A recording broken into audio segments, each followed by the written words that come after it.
Hi, friends.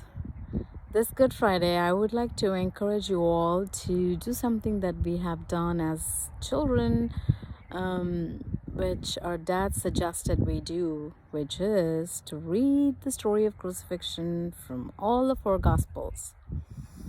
It is very interesting because there are some details that a couple of them add, and not all four of them do.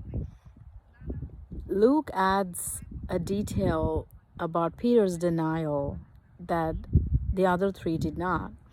And that piece of detail is so touching, it's so sensitive, it is special, it shows the bond, it's just beautiful. And then John adds, who is it that struck the ear of the high priest's servant, and the name of that servant also. And the other three doesn't add that. So it is very interesting to help the children read and identify what details are commonly found and what are found as these special details in which gospel. So help them to do that, do it with them together, and help them to find, because it's a big story, and there are those subtitles to those paragraphs.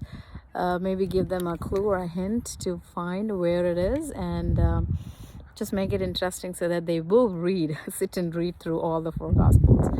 And then there is another piece of detail that is mentioned in Luke, I think, or maybe Mark, about a person who's forcibly captured to carry the cross of Jesus for some time, but he just runs away and he doesn't do it.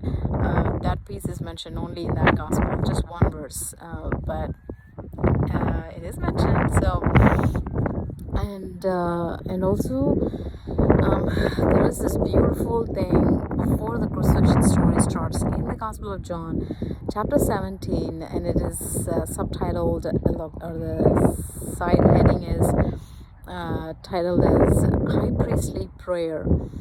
And the super sweet, nice, beautiful, wonderful thing about that is it helps us realize that God has actually prayed for me, for you, for every single one of us when he was in this world. You know how I know this? Because there is a mention of that of it in the prayer, and it says, Lord, not just for these, but for those who hear and who hear the words of these and trusts in me and believes in me. He starts praying for the disciples, and then he starts to pray for people like us who believe in the gospel that is carried by the disciples through the ends of the earth. So it actually feels so special and so important and so wonderful to hear that God actually prayed for every single one of us.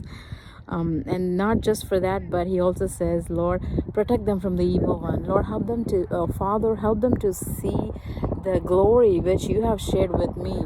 And so it tells us that God wants us to go to heaven and be with him, and also stay away from the evil one. And God the Holy Spirit and God the Father will help us to do that. So these details, read that high priestly prayer found in John chapter 17, and they're beautiful for one other reason, because it feels like just before the death of Jesus, he prays for all of us, and that's like a blessing, and that shows his love and care for us. Just like we see Joseph's dad pray for Joseph's sons just before he dies, and so it's just the last words of blessing, and they're just so super and so fabulous. So I encourage you all to do that, and just be blessed. Take time to do this, and then approach Easter so that it's meaningful, especially to our children, and that it doesn't become just a norm to us, but a special time to acknowledge Good Friday, and then go to approach Easter. God bless. Bye.